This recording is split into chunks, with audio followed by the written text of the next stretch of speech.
Good evening, everybody. It's Rabbi Kolakowski again. Thank you for watching.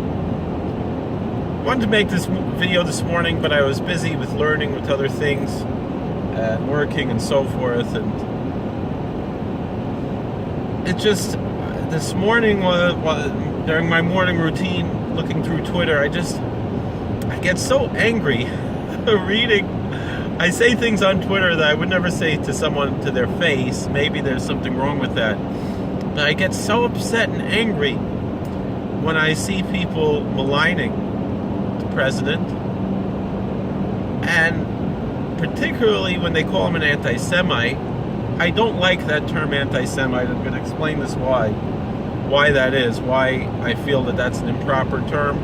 But before I get to that, can someone please explain to me, what did President Trump actually do that upsets people so much? Please tell me. Anything, the big things that people are upset about, President Obama did the same things. Separating the children from their parents at the border. Well, no one asked them to come here, but that being said, that was a policy that had existed since Clinton and Bush, and President Obama was involved with that. He was doing that. Bernie Sanders was calling him out for that. All these other people who were and President Trump actually fixed it and took care of it, at least temporarily, and he wanted to have a permanent fix on it, but the Democrats said no. Chuck Schumer said, no, that's too hard, just make an executive declaration, which is borderline unconstitutional, particularly for something like that. You know, a presidential executive proclamation, whatever, it's supposed to be, to announce something, national, whatever day, whatever it is, National Jackie Robinson Day, I don't know, something like that. Not to actually impose actual laws. That's the job of Congress. Congress has to sign the bills, and then I'm only a bill. I'm sitting here on Capitol Hill, and then the president signs it and makes it a law, or if he doesn't, or whatever it is, that's how it works, and then if he vetoes it, then they can override the veto with a supermajority. Stuff like that. That's how it works. Don't just president can't just do whatever he wants. That's not how it works. And then they're upset at him when he does that. They're upset at him when he doesn't do it. The wall that they're so upset about. Who voted for that wall? The wall was already elected, was already signed into law by President Bush. Who voted for the wall? Hillary Clinton, Barack Obama, I think even Bernie Sanders. Dianne Feinstein, all of these Democrats voted for this wall. President Bush signed it into law, and then the Congress never approved a budget for it.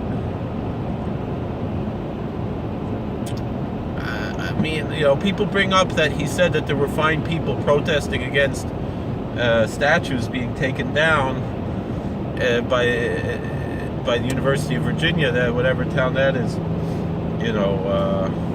It's near Monticello, Charlottesville,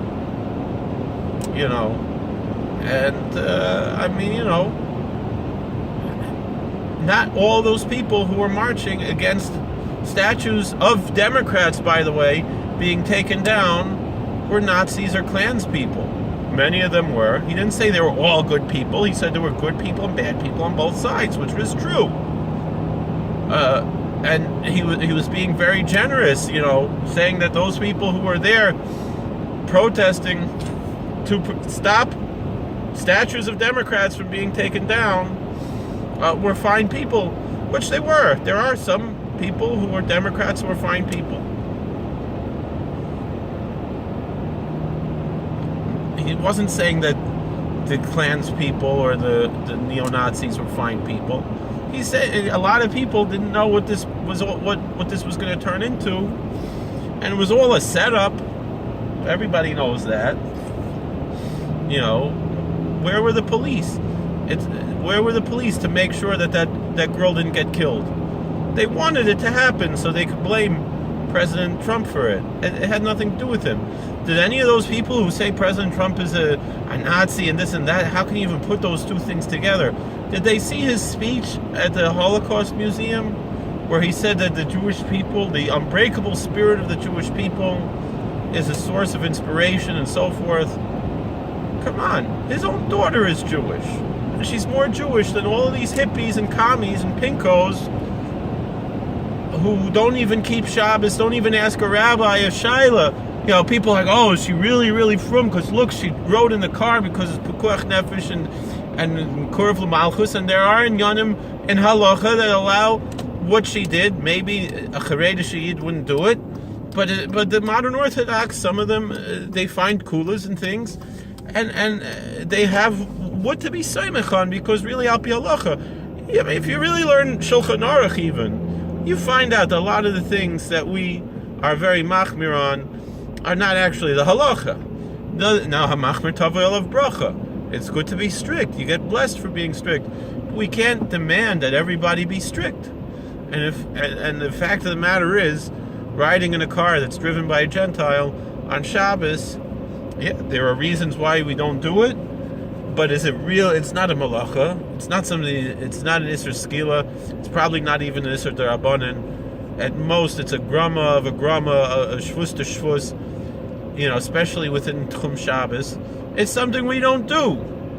But it's beikar adin. It's mutter, particularly when there's an inyan of Kurv L'Malchus that she had no choice, and it's Pekuach Nefesh, because we see that the Democrats are murderers. They tried to kill Steve Scalise. What's to stop them from targeting the president's family? And so, as a matter of security, you could say, well, why'd she have to go to the inauguration ball? It's her father, but she's not going to go to the inauguration ball. And the same thing. Whatever, they were flying over Shabbos. They got on the plane before Shabbos. You know, it is what it is. You know, it's not like people think.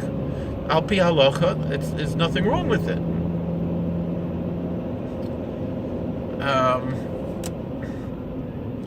Again, an erlecha frumer doesn't do it, but meikar adin, the actual halacha, you got to know the difference between the chumer and the halacha. It's not something I would do personally. I hope not. You never know what type of situation could come up.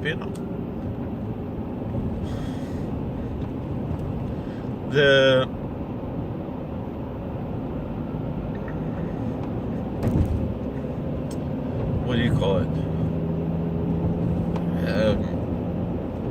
President Trump's family has been very friendly with the Jewish community for a long time. His